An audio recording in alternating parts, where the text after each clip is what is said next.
teach our students to imagine.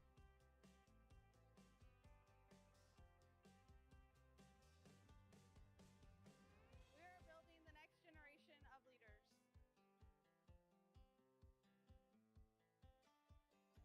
We prepare our students for the real world.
Cabinet, and David. Tonight, it gives me great pleasure to recognize the nearly $40,000 worth of donations the TUSD Family Resource Center has received from Turlock Amazon MCE1 this school year. You can see some of the items there, from strollers to housewares, pizza ovens to ice recovery baths. Those are a big hit. Vacuum cleaners to garage storage. It has truly felt like Christmas, picking up and then delivering these items to our schools and community. I would like to thank General Manager Craig Norris and his assistant Patricia Vega for their support of TUSD, which started with the reading extravaganza and has continued with these ongoing donations. In addition to their donations, Amazon employees also regularly volunteer at our Fresh Food for Kids drive-through distributions. If you've seen that picture in the far right bottom corner, that's Patty, Craig's administrative assistant.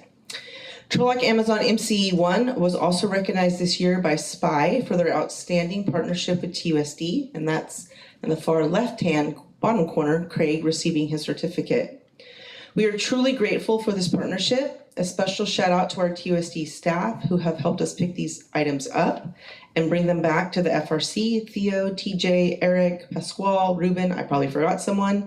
It is recommended that the Board of Trustees accept a donation from the Turlock Amazon MCE1 valued at $39,967.58 for the Family Resource Center. Thank you very much. Can I have a motion to approve this donation as presented?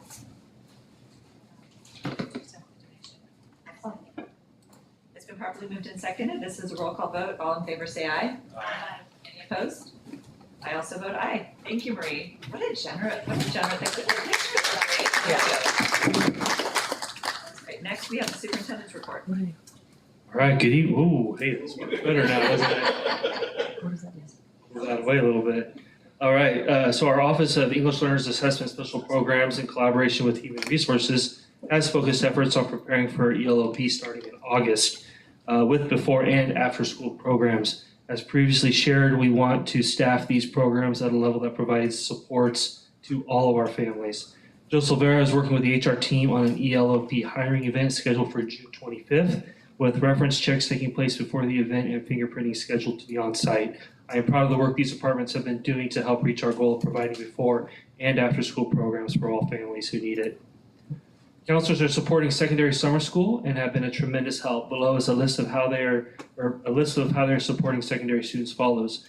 Meeting with students and families regarding enrollment in summer school courses, analyzing individual student transcripts to ensure we can offer the right class, running and analyzing course request numbers prior to enrollment, and as students no-show to ensure students off the waitlist can be enrolled, calling individual families and students off the waitlist to ensure students will attend, and reviewing transcript to cross-check course requests.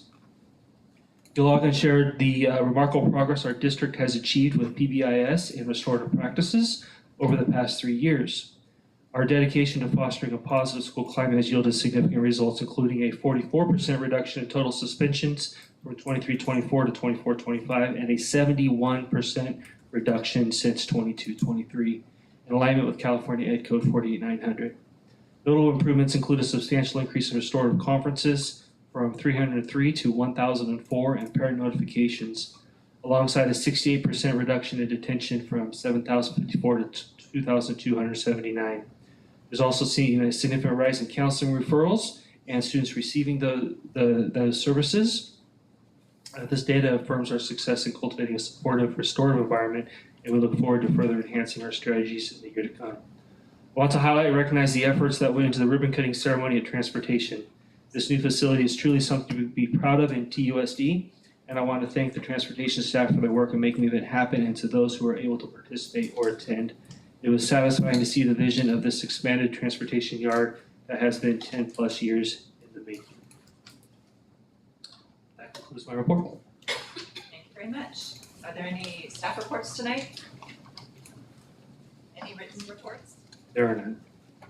Okay, there's several announcements. We have Juneteenth coming up this Thursday, Friday, July 4th for Independence Day, and then our next regularly scheduled meeting, Tuesday, August 5th. Friday and Monday, August 8th and 11th, teacher work days, Monday, August 11th, all staff kickoff, and then Tuesday, August 12th, the first day of school. Okay. And then next we have the consent calendar. Any questions or comments on before the public? I just would note, we're paying all the summer school teachers on the certificated addendum, and I know that's a win-win, that teachers like to get the, summer income, but it's also such a service to our students, and so I'm grateful for all the teachers who are, and staff. There's one right there. Thank you. Okay. All right. Okay, can I have a motion to approve the consent calendar as presented? I'll second. Properly moved and seconded. This is a roll call vote. Ms. Jackson? Aye. Ms. Amy? Aye. Ms. Martinez? Aye. Ms. Ramirez? Aye. Mr. Shields? Aye. And I also vote aye. Next, we will move on to the educational services portion of the agenda, and Ms. Betancourt's first of three information item for local indicators. This one really isn't mine, but Alice is not here tonight, so I am presenting in her place. So good evening, board members, David and executive cabinet. Since Alice is not here this evening, I will be presenting both Turlock Unified and E-Academy's local indicators. As a reminder, California's accountability system is based on a multiple measure system that includes state and local indicators. Those LCFF priorities for which no state level data is collected are referred to as local indicators. The performance of these measures are reported through the California dashboard. Educational Services did report on our state indicator in February at the annual Achievement Accountability Board workshop. However, they are being presented tonight in depth as part of the LCAP requirements.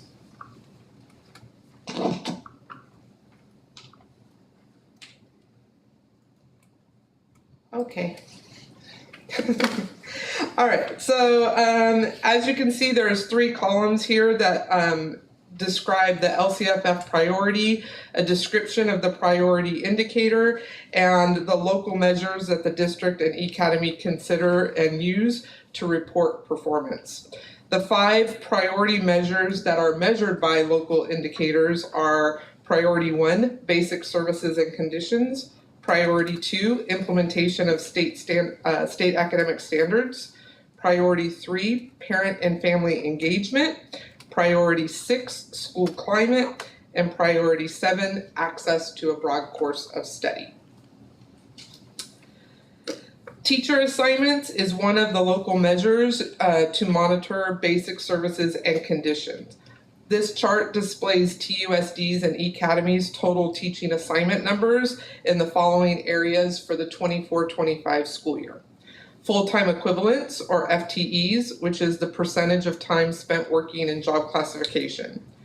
Clear, which indicates that all relevant attributes or dimensions of the assignment were authorized by a clear or preliminary credential or authorized by a local assignment option pursuant to the California Code of Regulations.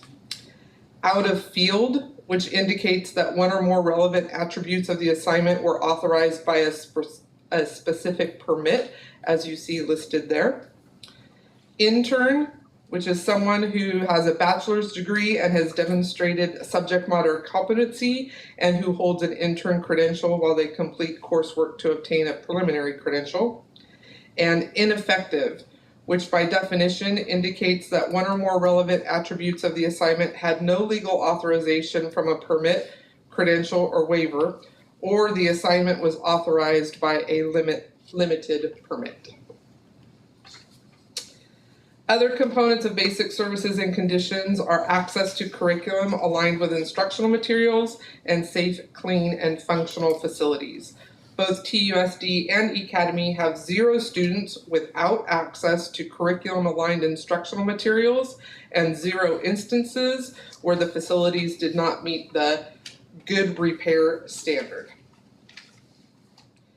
Both TUSD and E-Academy use the California Department of Education reflection tool to rate progress on implementation of state academic standards. The rating scale is 1 to 5, with 1 being the lowest and 5 the highest.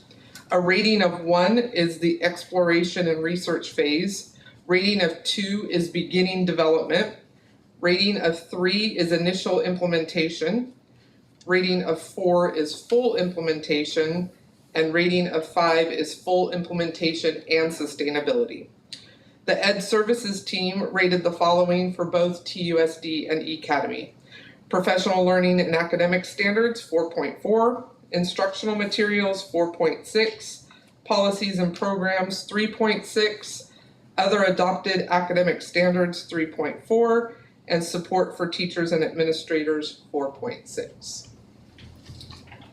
Both TUSD and E-Academy also use the California Department of Education reflection tool to rate progress on parent and family engagement, which focuses on 3 categories: building relationships, building partnerships, and seeking input.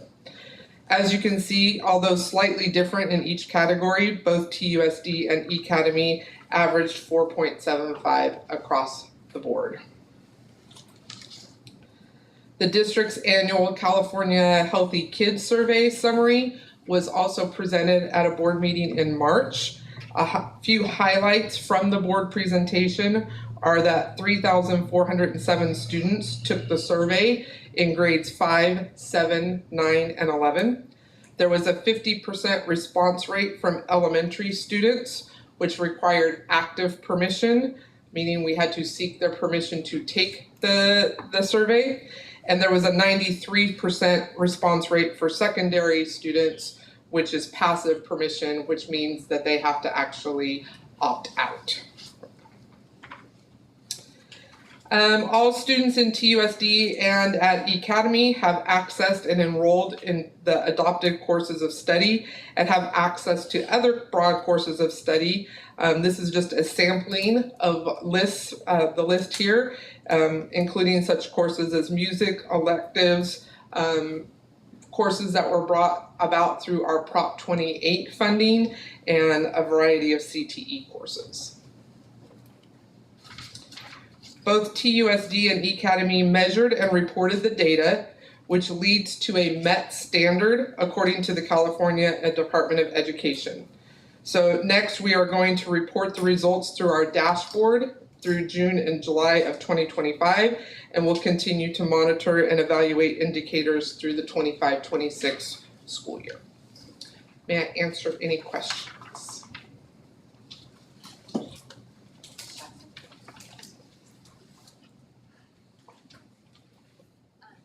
Marjorie, when it says ineffective, is that just for, that's not good. Yeah, ineffective doesn't have anything to do with the actual quality of the teaching. Or was a really big or. Yeah. Or. Yes. So if, I'm sorry, it's not going back to that slide, but maybe someday I'll learn how to work a remote. If we go back to this, it's just that they're on a limited permit. I wanted people to understand that. Correct. So yes, it's not that, it has nothing to do with the quality of teaching. Any other questions or comments from the board or the public? Thank you very much. And next we are on to the finance and accountability portion of the agenda and an action item for the adoption of the LCAPs. Yes, Gabe is also not here this evening. All of these people are off traveling, and I'm quite jealous if you want to know the truth. But I am here tonight, first of all, for our local control accountability plans. And at the last board meeting, both Gabe and I presented E-Academy's and TUSD's local control accountability plan in depth. I will tell you there have been no changes from the last presentation. And no additional feedback received from the County Office of Education. I had already received feedback prior to the presentation from the last time. So with no changes from before, it's recommended that the Board of Trustees adopt the 25-26 local control accountability plans for TUSD and E-Academy as they were presented at the last meeting. Thank you very much. Are there any questions from the board on this item or comments? Questions or comments from the public? Seeing none, I'll entertain a motion to approve this item as presented. Make a motion to accept the adopted budget. Oh, you mean the LCFS? LCFS. Thank you. The LCAPs, the LCAPs, not LCAPs. Yeah, you can save the adopted budget for the next. I'll second the motion. Thank you. This is a roll call vote. Ms. Jackson? Aye. Ms. Amy? Aye. Ms. Martinez? Aye. Ms. Ramirez? Aye. Mr. Shields? Aye. And I also vote aye. Thank you, Marjorie. And next is the adoption of the district's 25-26 budget. Thank you. Also, at the last meeting, I did present the tentative budget for 25-26. Similar to our LCAPs, there has been no additional feedback received from the county or the public regarding such, and so there were no changes from the last presentation. I did just want to provide a couple of slides as our reminder. So again, this is a summary of our general fund budget, which shows that we have revenues of about $243.9 million, expenditures of about $262.4 million, and our unassigned balance of about $28.5 million, or a 10.87% reserve. And then additionally, again, no changes from the prior meeting. This is just a reminder of what our multi-year projection summary was, to show what we are reflecting, or what we're projecting that our ending balances are for 26, 27, and 27, 28, which still have us above a 5% reserve, which is what is required by the board. So with that reminder, again, no changes from the prior presentation. It is recommended that the board adopt the 25-26 budget as presented. Thank you, Ms. Betancourt. Are there any questions or comments from the board or the public? Seeing none, I'll accept a motion to approve this item as presented. I'll move to accept the budget as presented. Thank you. Thank you. This is a roll call vote. Ms. Jackson? Aye. Ms. Amy? Aye. Ms. Martinez? Aye. Ms. Ramirez? Aye. Mr. Shields? Aye. I also vote aye. Thank you, Ms. Thank you. Betancourt. Next, we have the human resources portion of the agenda and an information action item. Mr. Silvera, welcome. Good evening, members of the board, Superintendent Laddig, cabinet members.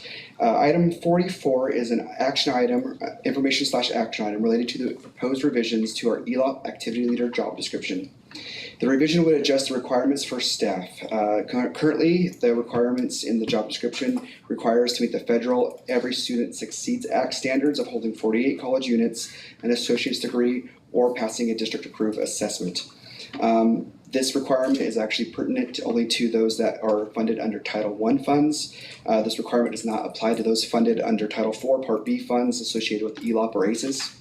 Therefore, the proposed revised job description would align with the guidance presented under the California Department of Education and reflects an agreement between the district and CSEA.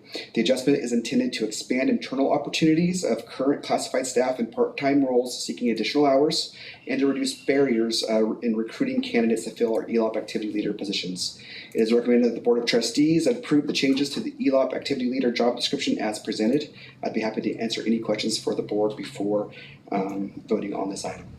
Thank you. Are there any questions or comments? I just had a comment. I really appreciate this change. I know when I was before I even started college, I did a lot of the after school program with the city and ACES and play, and it's a great opportunity for at that time I was in high school and then outside of high school. It was a great opportunity to make a little bit of money, pay for gas and things like that, but also to get some work experience, and especially for a lot of friends and peers that wanted to go into teaching. It was a great opportunity for them to get experience with students, to get around the school system, and to kind of see what that might look like for themselves. And I know it opened a lot of doors. My brother was part of the city's program, and he is now a special education teacher at LA Unified, and that really kind of kicked off his desire to be in teaching. And so it's very influential in opening this door a little bit more, and hopefully it'll help us also fill those spots, Yes, sir. but also to open up to our internal applicants that might need to pick up some extra hours. I know it's the economy is the economy, and every hour kind of helps out. So I appreciate that. Thank you. Any other questions? Ms. Jackson? Okay, there we go. So is this like, so someone might be a para for 4 hours and then they can come in and do ELOP? Is that Yeah, what they would have that's- met correct. Yeah, this would expand to anyone that would have, the requirement would default to having a high school diploma, would be the default for anybody working in the activity leader ELOP position. So the requirement that we currently have mirrors that of a paraeducator, but the job duties, the job description, the funding isn't associated with what is required during the school day. This meets the requirements. It's what a lot of our neighboring communities utilize as well. So when it was originally put into the job description, it was to mirror that. I think it was actually Marjorie just brought up the question, is that really the requirement? And so then we did a little bit of investigating, and it wasn't the requirement. When I dug back, there was a shift in about 2022 to when ELOP was becoming more formalized, and so they had made it specified in there that it wasn't required for the job.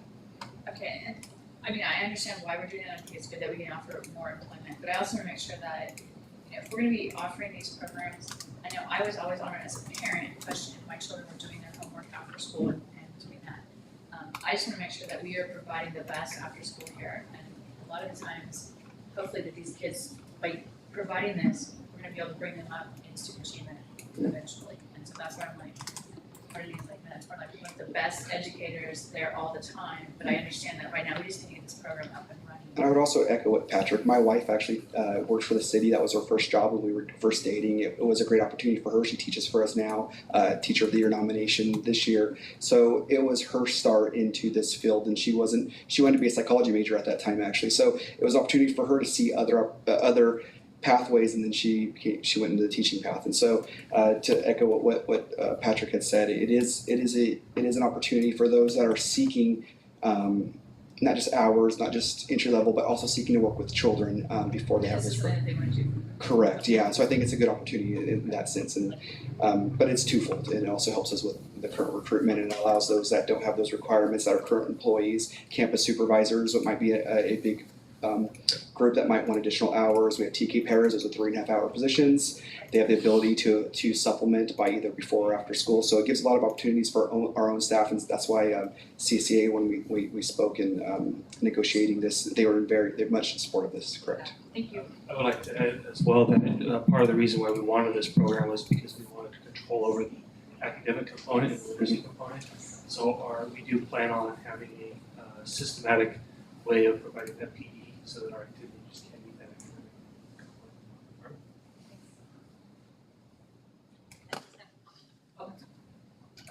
Okay, Ms. Martinez first, and then Ms. Ramirez aside. Anyhow, I'm having a hard time framing my basically, but we're off to a good start. So my comment is, good job.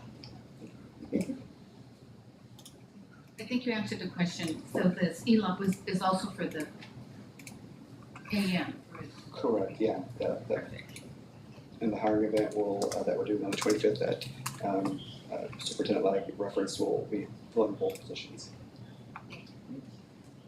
I'm really glad we were able to get it in on this agenda so that we have it, approved going into the summer recess. Yeah. Okay, any other questions or comments from the board, the public? Can you come to the podium for all the people who are watching online? Can you come to the podium? Please, Ms. Springer. Fall under the 1,000 hour thing? I'm sorry. So We can't, people So can't for hear the you. public's. Good question. Good question. Well, I was just wondering if there's a current employee, classified employee that's like works 3.75 and they get a 4-hour ELOP position, do those ELOP hours fall under the 1,000 hour? Correct. Yeah, these aren't temporary. So the answer is yes, these will not be temporary assignments. They'd be a second assignment.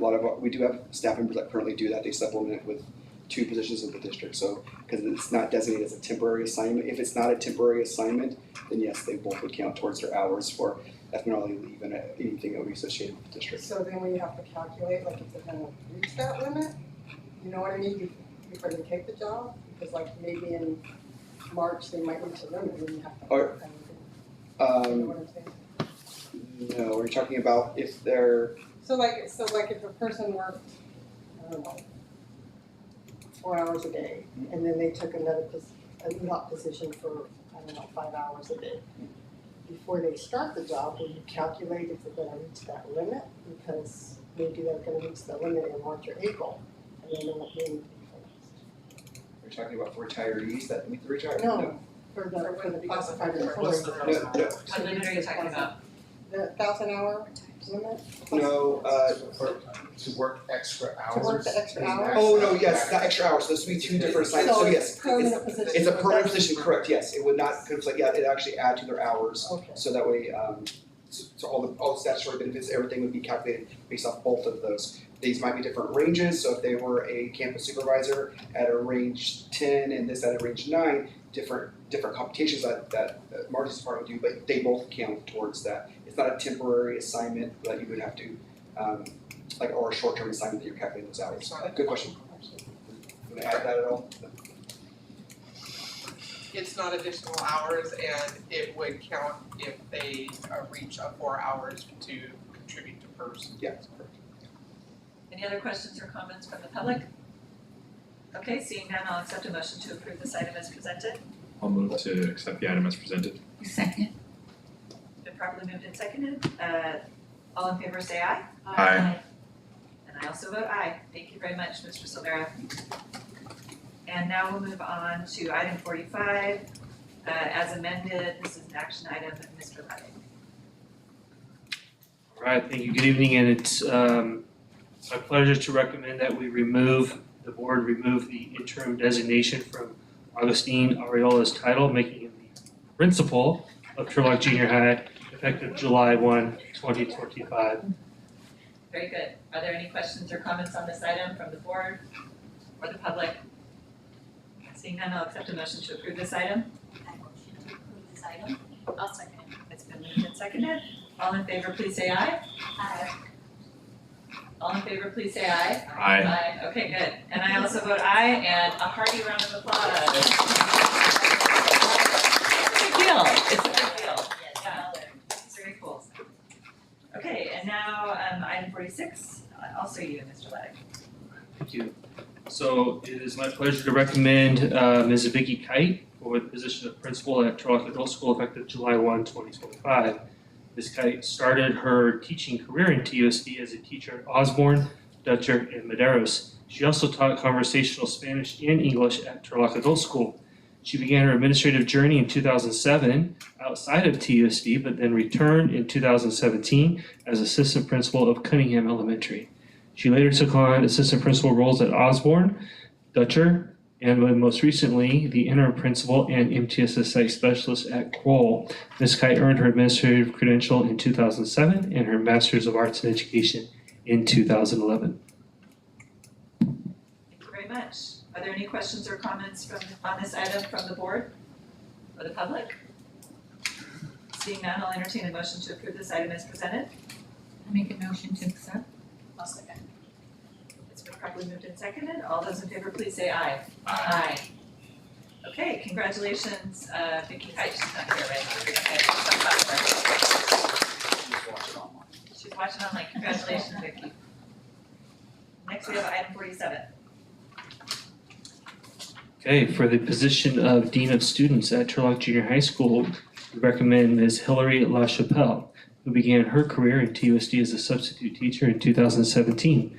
In 2018, Ms. LaChapelle joined the staff at Maderos as an SDC autism teacher, and then just completed her second year as a teacher in the Counseling and Rich program at the same school.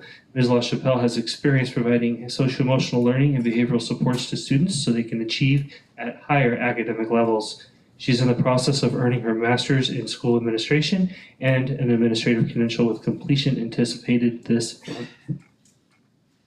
Thank you very much. Are there any questions or comments from the board on this item? Any questions or comments from the public?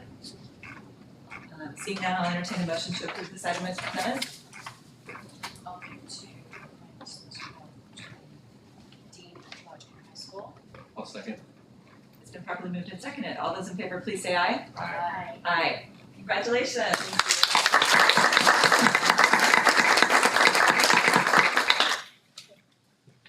Now we'll move on to the business services portion of the agenda, and item 48, an action item for the approval of resolution number 37/2024-25, naming of the Julian Elementary baseball field. Mr. Corden.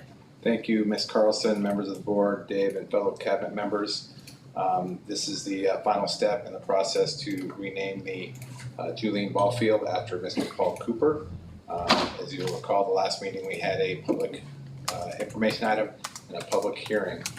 So tonight, I am bringing this resolution to make this final. I'd like to read that resolution if I could.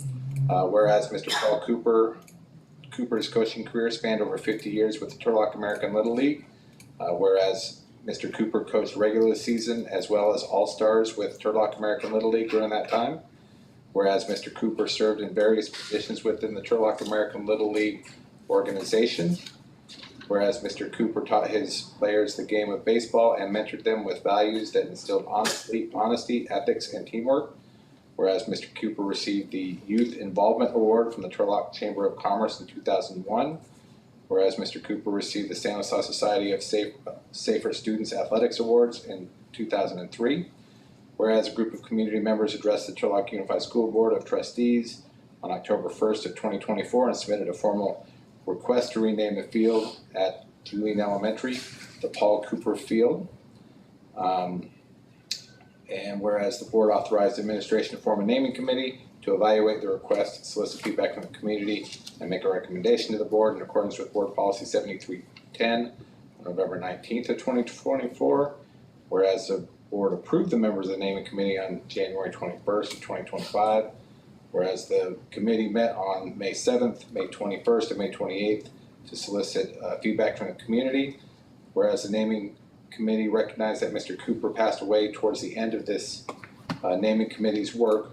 And whereas the naming committee recommended the Board of Trustees to rename the field the Paul Cooper Field on June 3rd, and the board held a public hearing where the comments were overwhelmingly in favor of the request. Now, therefore, be it resolved that the Board of Trustees of the Turlock Unified School District claim that through Paul Cooper's outstanding service, success, contributions, accomplishments, and leadership to the youth in our community, it is deserving to name the baseball field at Julian Elementary School the Paul Cooper Field, as long as the Turlock American Little League has exclusive rights to use the ball field at Julian Elementary School. May I answer any questions? Thank you, Mr. Gordon. Are there any questions or comments on this item from the board? Any questions or comments from the public? Can I take just a really quick moment? Yeah, and because we have to wait for these guests to make their way in Yes. before we take the vote. So yes, please, Yes, Mr. Gordon, absolutely. make a comment. So we are moving pretty quickly this evening, so I apologize for that, but I'm glad that folks are coming in right now because we are working on the resolution for Mr. Cooper right now. So It's been a really speedy board meeting, unusually so. So we just read the resolution for this item. Perfect timing, yeah. So with that, we recommend that the board adopts this resolution. Okay, and there were no questions or comments from the board. I will say, you know, I've been on the board for 10 years and it was really one of the most moving moments of a board meeting to hear the public testimony on behalf of Paul Cooper in support of this naming of the ball field. So that was beautiful to behold in our community, and it made me sad that I didn't know him, you know, because he sounded like just such an amazing person. So wonderful that we could move forward with this. So I just asked if there were any questions or comments from the public. Seeing none, I'll accept a motion to approve this resolution as presented.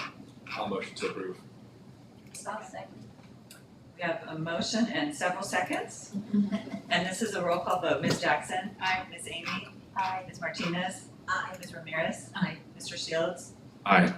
And I also vote aye. Wonderful. Congratulations.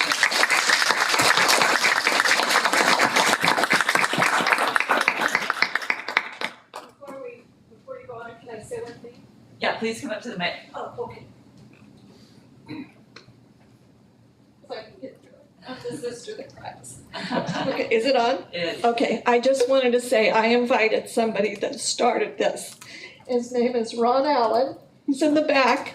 He actually took my brother as a 17-year-old and made him scorekeeper. Then got him into the taking care of kids that led him to want to help the community through Kiwanis, through baseball, through the pumpkin, through the Christmas parade. He gave a lot of time. So I want Ron to stand up because I want us to thank him.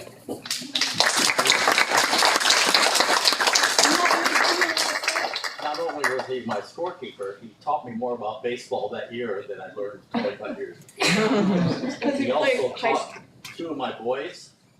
He taught my grandchildren. went all the way up. The guy was amazing, the perfect person. Thank you. Thank you. And thank you for letting me Yes. say that. Thank you very much.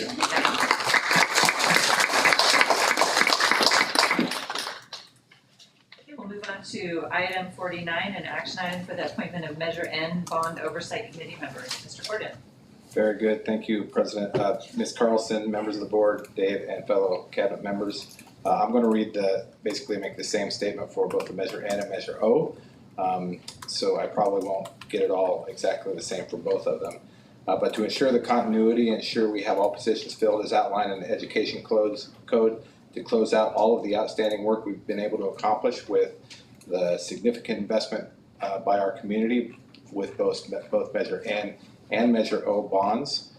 We would like to reappoint some of our past Bond Oversight Committee members, as well as appoint a few new Bond Oversight Committee members. We have just a few items left to close this out. All the expenditures have been spent. We have a couple of audits that we need to adopt, as well as one more audit that will be adopted next year. So we're right at the tail end, and we're excited to get this done, and thank all of our Bond Oversight Committee members for all of their outstanding work. As far as the members that we are recommending, for a business organization representative, we're recommending Ms. Allie Jeffrey. For a member of the Senior Citizen Organization, Mr. Harry Carlson. A member of the Bonafide Taxpayers Organization, Ms. Lacey Elliott. A member of the parent or guardian of a child enrolled in the school district, Patrick Betancourt and James Price. A member who is both a parent or guardian of a child enrolled in the school district and an active in a parent-teacher organization, Mr. Abraham Moselli. And a community member at large, Mr. Steve Soderstrom and Dave Foley. Mr. Brian Tribble was originally listed, but he has another commitment that's beginning on July 1st, and he is elected to remove his name from consideration. So this is the same list for both Measure N and Measure O. So with that, we would like to recommend the board adopt and appoint the list of members on our Measure N Bond Oversight Committee. Is that 8 members total? 1, 2, 3, 4, 5, 6, 7. That is correct. Okay, thank you. Okay, are there any questions or comments on this item from the board? So if we have 8, is there an opening then for somebody to apply, or do we stay at 8? 8 fulfills all of the requirements of the education code. We're required to have a 7 with specific positions being filled, and this will fill all of those specific requirements, as well as the threshold for the Bond Oversight Committee. Then I think we opened this up to the public, right, to apply for this if they wanted to. I believe I saw it on our social media. We did. We put it on social media as well as shared it through Parent Square. So there was open applications for anybody that was interested in applying for the position. Thank you. Any other questions or comments from the board? Any questions or comments from the public? Seeing none, I'll accept a motion to approve this item to appoint the Measure N Bond Oversight Committee members as presented. I move to accept the committee members. Appointed for Measure N and Measure O. Just Measure N. Oh, just We're doing it separate. Sorry. Thank you. I'll second. Thank you. This is a roll call vote. Ms. Jackson? Aye. Ms. Amy? Aye. Ms. Martinez? Aye. Ms. Ramirez? Aye. Mr. Shields? Aye. I also vote aye. And I want to thank the Oversight Committee members. That's a really wonderful service to our community, and so I'm really grateful for their volunteer work. And let's go ahead and do item 50. Very good. Thank you, Ms. Carlson and members of the board. This is basically the same item for Measure O, with the same slate of recommended members for the Bond Oversight Committee covering Measure O. Very good. Are there any questions or comments on the appointment of the Measure O Bond Oversight Committee members from the board?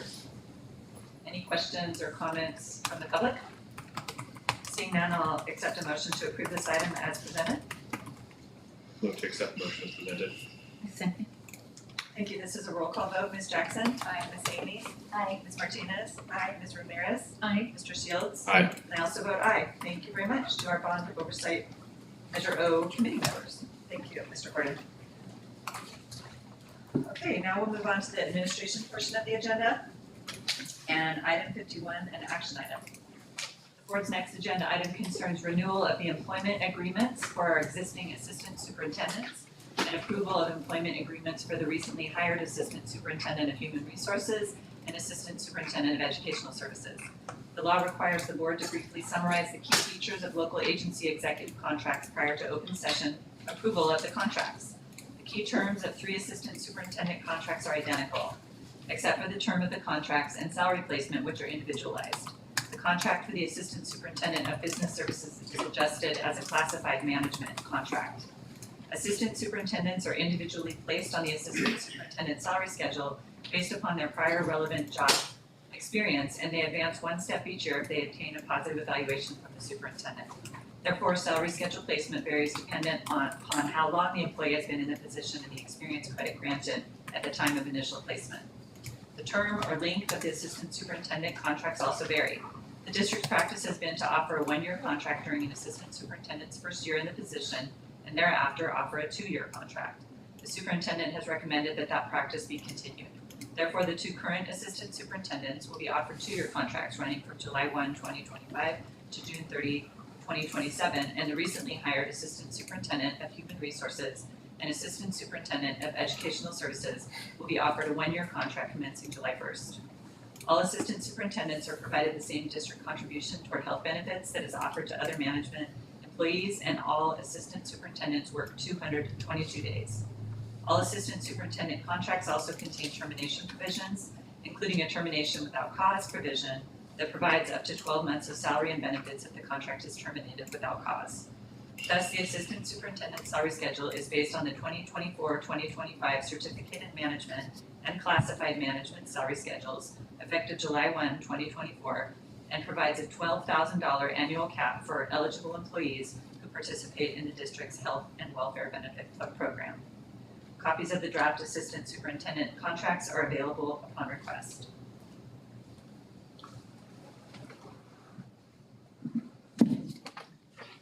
Thank you, Ms. Carlson.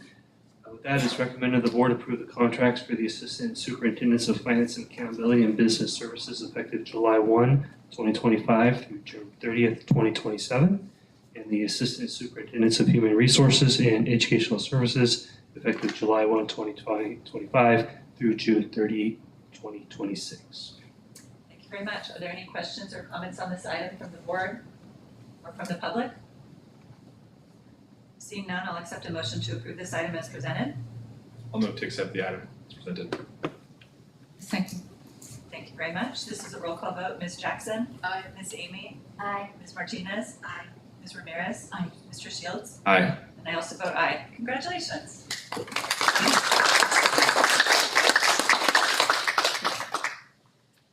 Very good. Next we have item 52. Oh, it says Silva, that's right, but it's actually me. Okay. This is the interim superintendent compensation. So at the May 6th, 2025 regular meeting, we approved a one-time off-schedule compensation payment of 1.5% for certificated and classified management to be paid no earlier than May 30th without an increase in the salary schedules in the same manner.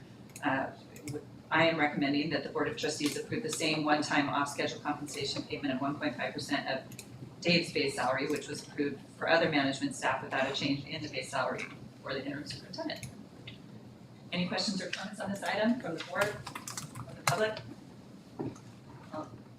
I'll entertain a motion to approve this item as presented. I motion to approve this item. Thank you. I'll second. Thank you. This is a roll call vote. Ms. Jackson? Aye. Ms. Amy? Aye. Ms. Martinez? Aye. Ms. Ramirez? Aye. Mr. Shields? Aye. And I also vote aye. Congratulations, Dave. Thank you. Next, we'll move on to board reports. I don't have a lot to say. I hope everyone's enjoying their summer break. But I would like to thank our staff for jumping on the issues we've had with ELOC and trying to work through them and make it clear to parents and easier for them to be signing up and getting the children enrolled and they feel comfortable in the process. So I know it's been a lot and I appreciate that. I also appreciate making sure that the public knows that there is the survey that's out there and that needs to be filled out if they need before school care. So just be patient, please. Finish this, I'm sure, as you explained, before 4th of July. Thank you. Any other board reports? I have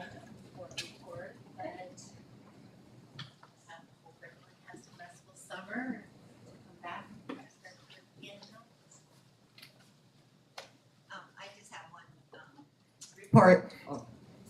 I can do that. Thank you. I attended the ribbon cutting as well with the transportation department, and that was I was so impressed in how they took those portables from Osborne and then they made them into offices, and it was just state of the art, impressive, and I just really want to thank Mrs. Wartha and her team for pulling that together. Good job. Same thing, I attended the ribbon cutting and it was, afterwards I was able to talk to one of the bus drivers and, with the electric vehicles, and he said that everybody has 101 miles, right, because they go by miles. And depending on how much you use the air conditioning and what have you, then your miles go down. So he started with 100 miles, he traveled 20 miles, but the way he was able to maneuver with the brake, it only dropped down to like 94 miles. So not only is it going to save money, right, but it's going to help the environment, and because the batteries regenerate. So that's kind of cool. So good job for Dolores and her team, and I have to do a shout out to Barney as well and Marjorie and TID and all of the community that work together, all the partners that work together, because that's a beautiful, beautiful facility, and we're really grateful. Any other reports? Yeah, I'd just like to finish up, and I apologize for having to kind of bring the mood to this situation, but I just want to address there is a CFI bylaw that was recently brought up by the Department of Justice of the United States regarding our California Interscholastic Federation, or CIF. They do all of our sports, and that's something that we participate in. Bylaws 300.d. According to the Justice Department, this violates the Equal Protection Clause of the United States Constitution. I think it's a subject matter regarding our sports, our female athletes, and what's going on in the state. I think it's something that's extremely important that we discuss as a district as we move forward. I did reach out to President Silva to request a special board meeting for us to have this discussion with our community, to invite our student athletes, to invite our parents to have that discussion with us and addressing this. And again, we kind of were given a deadline of a week from a letter that was sent from the Department of Justice. I mean, that's come and gone, but what happens next, we'll see. But I think it's something that it's an important conversation that we need to have. It's a conversation that's being had whether or not we're doing it here with this board. And so I think it's important to allow our community to come in and tell us how they feel, and for us to look at this in the situation that there is some federal funding at stake. There are some state relationships and state legislation that is also in play. So I think it'd be really important for us to have that conversation. And again, I think it's something that I hear about constantly when talking to parents and talking to community members. And I actually, I learned something new from Star Journal that one of our athletes wasn't able to move on because of a situation created by this bylaw. So it is already affecting our district in ways that we probably don't hear about all the time. So again, I just wanted to make sure that my fellow board members were aware that I had requested that special meeting, and I know President Silva wants to be a part of that meeting. So I think we're going to be scheduling that when he gets back. So I attended the collaborative meeting between the City of Turlock and TID and CSUS and us. And I haven't been to one of those meetings in about 2 years, and I just wanted to say it was a great partnership meeting. There was a lot of really good cross-pollination and sharing of ideas and willingness to help each other. It was just a very positive, fruitful investment of time. And so I'm grateful for that effort to communicate and collaborate with different entities within the City of Turlock. And so since we moved really fast through our meeting tonight, we already did the resolution for naming of the baseball field, but Mr. Gordon is going to read the resolution again, even though it already passed. Was it unanimous? I want you to be able to hear it for the people saying when the agenda said we were going to talk about it. So, Mr. Gordon. Very good. Thank you, Ms. Carlson. So again, just to reread it for all those in the audience, because it is a very important thing in our community. Whereas Paul Cooper's coaching career spanned over 50 years with Turlock American Little League, Whereas Mr. Cooper coached regular season as well as All-Stars with Turlock American Little League during that time. Whereas Mr. Cooper served in various positions within the Turlock American Little League organization. Whereas Mr. Cooper taught his players the game of baseball and mentored them with values that instilled honesty, ethics, and teamwork. Whereas Mr. Cooper received the Youth Involvement Award from the Turlock Chamber of Commerce in 2001. Whereas Mr. Cooper received the Stanislaus Society of Safer Students Athletics Award in 2003. Whereas a group of community members addressed the Turlock Unified School Board of Trustees on October 1st and submitted a formal requisition to rename the field at Julian Elementary, the Paul Cooper Field, on October 5th. Whereas the board authorized administration to form a naming committee in November. Whereas the board approved the members of the naming committee in January of 2025. Whereas the naming committee met on May 7th, 21st, and 28th to solicit input from the community. And whereas the naming committee recognizes that Mr. Cooper unfortunately passed away towards the end of the naming committee's work. And whereas the naming committee recommended the board to rename the field the Paul Cooper Field on June 3rd, and the board held a public hearing where the comments were overwhelmingly in favor of the request. Now, therefore, be it resolved that the Board of Trustees of the Turlock Unified School District proclaim that through Paul Cooper's outstanding service, success, contributions, accomplishments, and leadership to the youth in our community, it is deserving to name the baseball field at Julian Elementary School the Paul Cooper Field as long as Turlock American Little League is using the field. So.